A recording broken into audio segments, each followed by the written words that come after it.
அட என்னப்பா இது உலக சாம்பியனுக்கு வந்த சோதனை.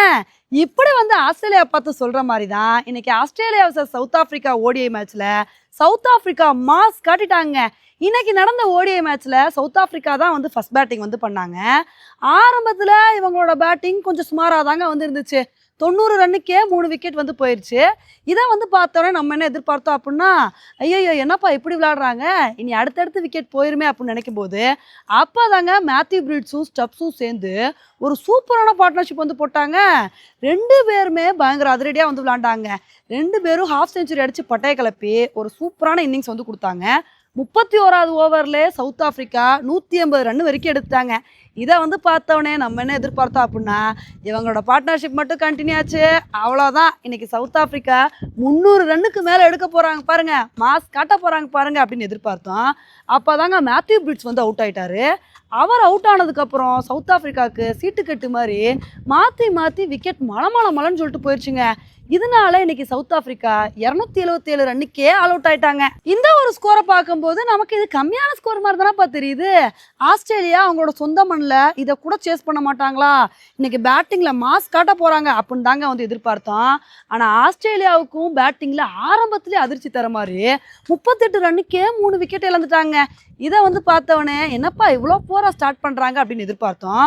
ஆனால் சும்மா சொல்லக்கூடாதுங்க, க்ரீனும் ஜோஸ் இங்கிலீஷும் சேர்ந்து நல்ல ஒரு பார்ட்னர்ஷிப் வந்து போட்டாங்க. இவங்களோட பார்ட்னர்ஷிப் அப்படியே கண்டினியூ ஆக நினைக்கும் போது ஒரு கட்டத்தில் க்ரீன் அவுட் ஆயிட்டாரு.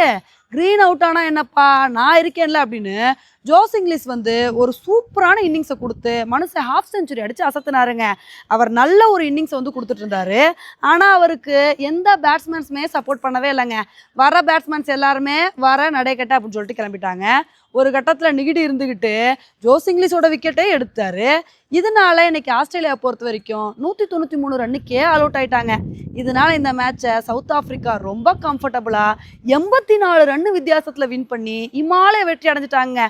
உண்மையிலே இந்த மேட்சை சவுத் ஆப்பிரிக்கா இவ்வளோ கம்ஃபர்டபுளாக வின் பண்ணியிருக்காங்க அப்படின்னா இதுக்கு காரணம் அவங்களோட பவுலிங் தாங்க. இதில் நிகிடி வேற லெவல் பவுலிங் பர்ஃபார்மன்ஸை கொடுத்து மனுஷன் 1 இல்லை 2 இல்லை 5 விக்கெட் எடுத்து அசத்தி போட்டாருங்க. இதனால தான் சவுத் ஆப்பிரிக்கானால இந்த மேட்சை இவ்வளோ கம்ஃபர்டபுளாக வின் பண்ண முடிஞ்சுச்சு. இப்போ இன்னைக்கு மேட்சை சவுத் ஆப்பிரிக்கா வின் பண்ணது மூலமாக ஆஸ்திரேலியாவுக்கு எதிரான ஓடிஐ சீரீஸை வந்து வின் பண்ணிட்டாங்க. ஏன்னா போன மேட்சும் அவங்க தான் வந்து வின் பண்ணாங்க. இந்த மேட்சை வின் பண்ணனால இந்த ஓடிஐ சீரீஸை 2-0 அப்படின்ற அடிப்படையில் இப்போவே வந்து சவுத் ஆப்பிரிக்கா கைப்பற்றிட்டாங்க. அதனால எப்படியாவது 3வது மேட்ச்லயாவது ஆஸ்திரேலியா வின் பண்ணி ஆறுதல் வெற்றி அடைகிறாங்களா அப்படின்றத பொறுத்து வந்து பார்க்கலாம். ஓகே ஃப்ரெண்ட்ஸ், இன்னைக்கு நடந்த இந்த மேட்சை பற்றி நீங்கள் என்ன நினைக்கிறீங்க அப்படின்றத என்னோட கமெண்ட் செக்ஷனில் வந்து போடுங்க. இதே மாதிரி இன்னொரு வீடியோவில் உங்களை வந்து மீட் பண்ணுறேன். Bye friends.